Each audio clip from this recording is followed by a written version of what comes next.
आप भी 2025 बोर्ड परीक्षा में केमिस्ट्री का पेपर देने वाले हैं तो यहाँ पर आ चुका है 1 से लेकर 4 तक जितने भी चैप्टर हैं उन सभी चैप्टरों का वायरल प्रश्न जो कि 100% बोर्ड परीक्षा में यही प्रश्न आएंगे।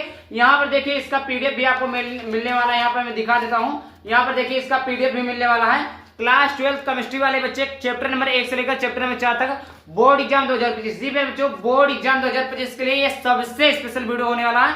यहाँ पर आप सभी लोग को एक एक कॉन्सेप्ट को समझाया जाएगा और सभी क्वेश्चनों का फुल सॉल्यूशन दिया जाएगा, पूरा पीडीएफ दिया जाएगा। बस इसके लिए करना क्या होगा, चैनल को सब्सक्राइब कर देना होगा, दोस्तों के साथ शेयर कर देना होगा।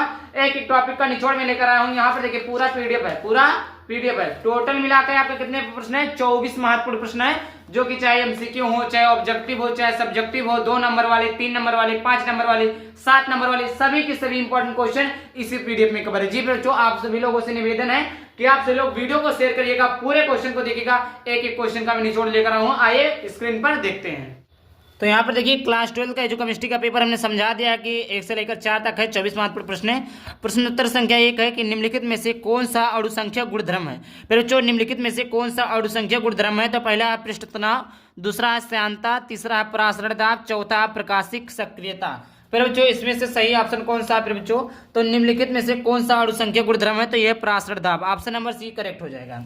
आगे बात करते हैं फिर बच्चों प्रश्न उत्तर संख्या 2 है कि निम्नलिखित में से विलयन का कौन सा गुण अणुओं की संख्या पर निर्भर नहीं करता है। फिर बच्चों निम्नलिखित में से विलयन का कौन सा गुण अणुओं की संख्या पर निर्भर नहीं करता, तो ये जो है वाष्प दाब का अवनमन हो जाएगा, हिमांक में अवनमन हो जाएगा, कि पृष्ठ तनाव हो जाएगा या परासरण दाब हो जाएगा। फिर बच्चों तो इसका ऑप्शन नंबर सी सही हो जाएगा, पृष्ठ तनाव। क्या हो जाएगा बच्चों, पृष्ठ तनाव सही हो जाएगा।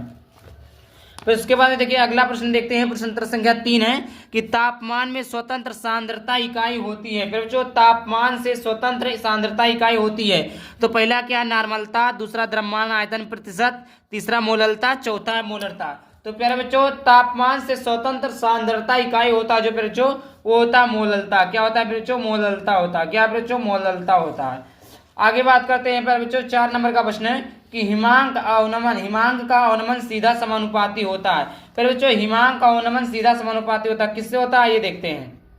तो यहाँ पर देखिए विलयन का मोल अंश है कि विलयन की मोलरता है कि विलयन की मोललता है कि विलायक की मोललता है। तो यहाँ पर है विलयन की मोललता, ऑप्शन नंबर सी करेक्ट हो जाएगा। आगे बात करते हैं बच्चों प्रश्न उत्तर संख्या 5 है। प्रश्न संख्या 5 है कि विशिष्ट चालकता की इकाई है। फिर बच्चों विशिष्ट चालकता क्या होती है, देखिए चालकता होता है सी, आपका कप्पा होता है, विशिष्ट चालकता होता है, प्रतिरोधकता होता है, प्रतिरोध होता है, तो ये चीजें होती है। तो पहला दिया है centimetre inverse, centimetre square ohm inverse, centimetre ohm inverse, Planck inverse, centimetre inverse ohm inverse. इसका ऑप्शन नंबर सी सही हो जाएगा। विशिष्ट चालकता की इकाई जो है सेंटीमीटर इनवर्स ओम इनवर्स होती है। प्रश्न उत्तर संख्या 6 है कि विद्युत अपघट्ट पदार्थ नहीं है। बच्चों विद्युत अपघट्ट पदार्थ नहीं है, तो यहाँ पर देखिए ये इंपॉर्टेंट है। सोडियम क्लोराइड हो गया, अमोनियम नाइट्राइट हो गया, नाइट्रिक अम्ल हो गया, तो ये जो यूरिया है बच्चों ये विद्युत अपघट्ट पदार्थ नहीं है। विद्युत अपघट्ट क्या होता है, जो विलयन में मिला दे और वो अपने क्या होता है आयनों में विभाजित मतलब टूट जाए। आगे बात करते हैं बच्चों प्रश्न उत्तर संख्या 7 है कि अच्छे चालकत्व विलयन वाले पदार्थ होते हैं। फिर बच्चों अच्छे चालकत्व विलयन वाले पदार्थ होते हैं, कौन होते हैं फिर बच्चों, तो यहाँ पर देखिए दुर्बल विद्युत अपघट्ट होता है, प्रबल विद्युत अपघट्ट होता है, कि विद्युत अपघट्ट होता है, कि फिर बच्चों उत्प्रेरक होता है। फिर बच्चों इसमें से कौन सा ऑप्शन सही हो जाएगा, तो यहाँ पर देखिए बच्चों प्रबल विद्युत अपघट्ट होता है, ऑप्शन नंबर बी करेक्ट हो जाएगा। यहाँ पर इतना क्वेश्चन आपको समझ में आ गया होगा। आगे बात करते हैं प्रश्न उत्तर संख्या 8 है कि प्रथम कोटि की अपक्रिया के वेग स्थिरांक का मात्रक है। फिर बच्चों प्रथम कोटि की अपक्रिया के वेग स्थिरांक का मात्रक क्या है, mole litre inverse second inverse, mole second inverse, mole litre inverse second inverse. इसका कौन सा ऑप्शन सही हो जाएगा, तो फिर देखिए प्रथम कोटि की अपक्रिया का जो मात्रक होता है वो सेकंड इनवर्स होता है।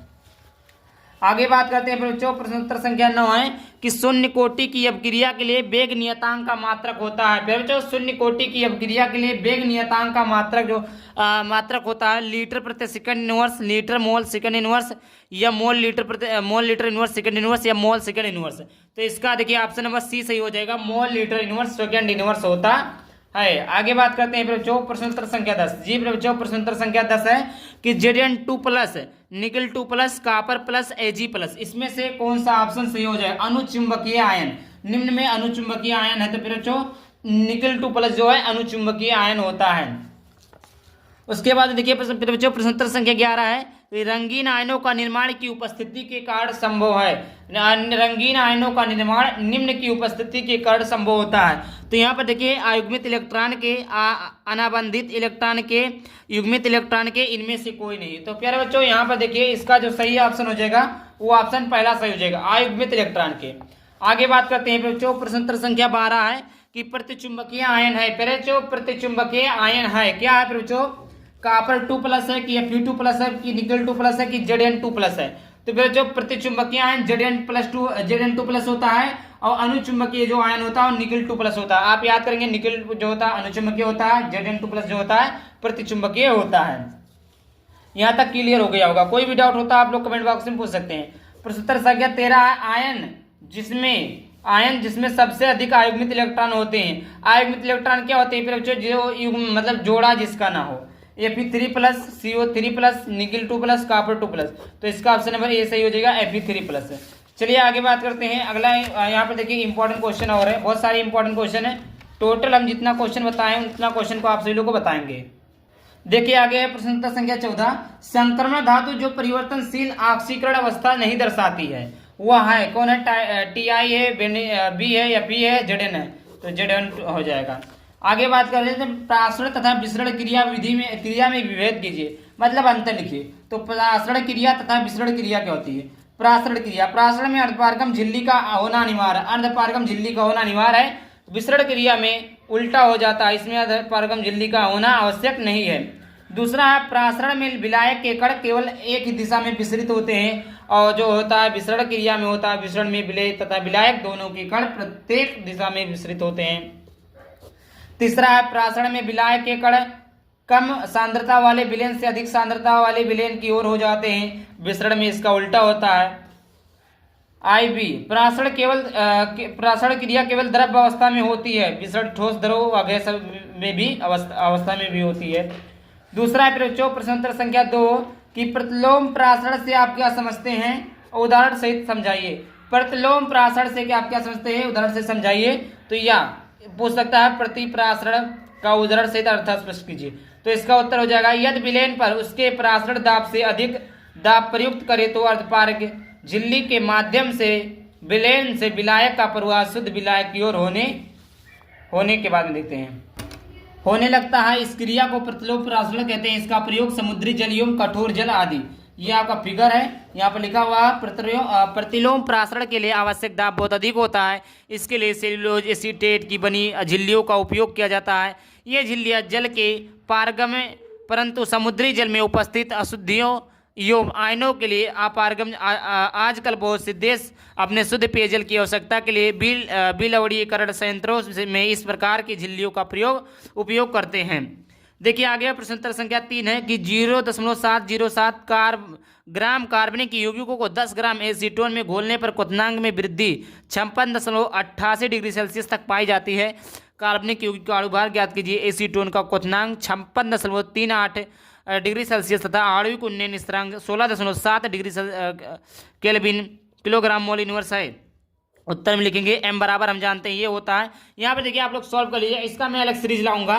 तो यहाँ पे देखिए मान वगैरह सब लिखा हुआ है, इसी पे उठा के इसी सूत्र पे आपको रख देना है। देखिए यहाँ पे लिखा है W बराबर इतना दिया है, कैपिटल W बराबर इतना दिया है, m बराबर निकालना है, डेल्टा T भी बराबर दिया है, Kb भी बराबर दिया है। तो मान इसी में रख देंगे और फिर आपको मिल जाएगा। समझ में आ गया। चलिए आगे बात करते हैं। यहाँ पर भी m बराबर इतना आ जाएगा, m बराबर आपको 2361.38 हो जाएगा। आगे बात करते हैं। प्रश्न संख्या 4 है कि विद्युत रासायनिक श्रेणी में अल्युमिनियम हाइड्रोजन से ऊपर है किंतु वह वायु और जल में अस्थायी है, क्यों।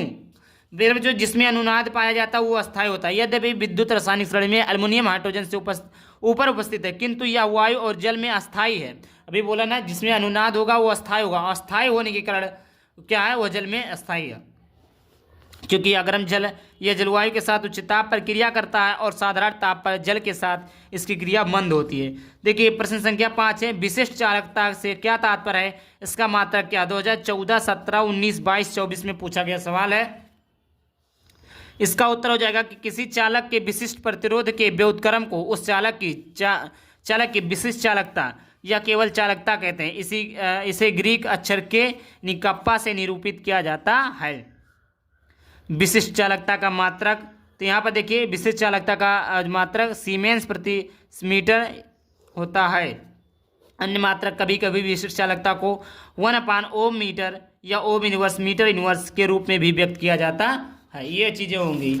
आगे बात करते हैं, अगला प्रश्न है प्रश्न उत्तर संख्या 6, विद्युत अपघट्य की क्रिया विधि उपयुक्त उदाहरण से समझाइए। 2016 में पूछा गया है। तो देखिए किसी विद्युत अपघट्य का विद्युत धारा तथा विद्युत अपघटन कहलाता है। उदाहरण गलित सोडियम क्लोराइड में विद्युत धारा प्रवाहित करने पर या सोडियम क्लोरीन में भी अपघटित हो जाता है। जैसे देखिए NaCl NaCl2 में विभाजित हो, आयनों में विभाजित हो जाता है। फिर बच्चों 7 नंबर का प्रश्न है बच्चों कि फैराडे का विद्युत अपघटन का प्रथम नियम लिखिए, जो कि आपको पूछा गया है बच्चों। यहाँ पर पूछा गया 2017 में, 2018 में, 2020 में पूछा गया है। तो यहाँ पर देखिए उत्तर हो जाएगा, इस नियम के अनुसार विद्युत अपघट्य की प्रक्रिया में किसी इलेक्ट्रोड विशेष पर मुक्त होता है पदार्थ का द्रव्यमान विलेन में प्रवाहित की गई विद्युत की मात्रा कुल आवेश के समानुपाती होता है। ये चीज़ें आपकी हो गई। यहाँ पर देख सकते हैं प्रश्न उत्तर संख्या 8 है, अभिक्रिया की आणविकता तथा अभिक्रिया की कोटि में अंतर उल्लेख कीजिए अथवा अभिक्रिया की कोटि को परिभाषित कीजिए। यह आणविकता के किस प्रकार भिन्न है, एक उदाहरण देकर समझाइए। 17 में, 10 में, 9 में, 5 में पूछा गया। अथवा अभिक्रिया की कोटि और आणविकता में क्या अंतर है, एक उदाहरण देकर स्पष्ट कीजिए। 22, 17, 16, 14, 13, 12, 10, 7, 5 सब में पूछा गया बच्चों। ये वेरी इंपॉर्टेंट क्वेश्चन है। या ऐसे पूछ लेता है कि अथवा रासायनिक अभिक्रिया की कोटि तथा आणविकता में अंतर स्पष्ट कीजिए।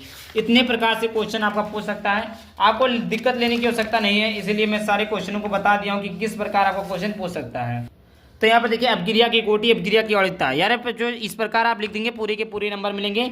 यहाँ पर आप लोग देख लीजिएगा, क्योंकि बताना ही है, आप लोग पढ़ लीजिएगा। प्रश्न उत्तर संख्या 9, संक्रमण तत्व क्या 17 में, 14 में, 8 में, 7 में पूछा गया। अथवा संक्रमण तत्वों को डी ब्लॉक के तत्व क्यों कहे जाते हैं? तो वह तत्व जिनमें इलेक्ट्रॉनिक उपांतिम ऊर्जा स्तरों के डी कक्षक अर्थात N-1 डी कक्षकों में भरे जाते हैं, डी ब्लॉक के तत्व कहलाते हैं। ये तत्व S तथा B ब्लॉक के मध्य स्थित होते हैं, इसलिए इन्हें संक्रमण तत्व कहते हैं। फिर बच्चों ये आपका हो गया संक्रमण तत्व। यहाँ पर थे इंपॉर्टेंट क्वेश्चन। फिर बच्चों आई होप इंपॉर्टेंट क्वेश्चन पसंद आया हो तो वीडियो को लाइक करके चैनल को सब्सक्राइब करना। चलिए मिलता है किसी न टॉपिक के साथ, तब तक के लिए बाय बाय, थैंक यू, जय हिंद, जय भारत, वंदे मातरम।